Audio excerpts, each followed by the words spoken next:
Hi friends, இன்றைக்கி நம்ம லஞ்சுக்கு அரிசி பருப்பு சாதம் தான் பண்ண போகிறோம். அது எப்படி பண்ணுறதுன்னு பார்க்கலாம் வாங்க.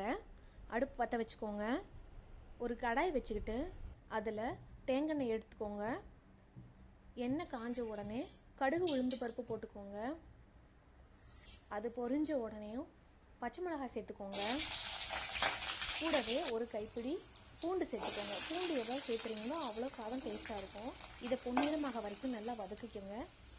ஒரு கைப்பிடி சின்ன வெங்காயம், கூடவே ஒரு தக்காளி நல்லா வதக்கிக்கோங்க. உப்பு சேரும்போது இன்னும் நல்லா வேகும்.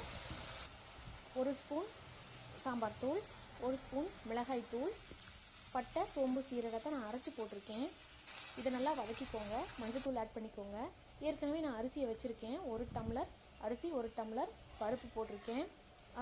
நீங்கள் தண்ணி உங்கள் அரிசிக்கு எவ்வளவோ அதுக்கு ஏற்ற மாதிரி போட்டுக்கோங்க. நம்ம அரைச்ச மசாலாவை அதுக்குள்ளே ஆட் பண்ணிக்கோங்க.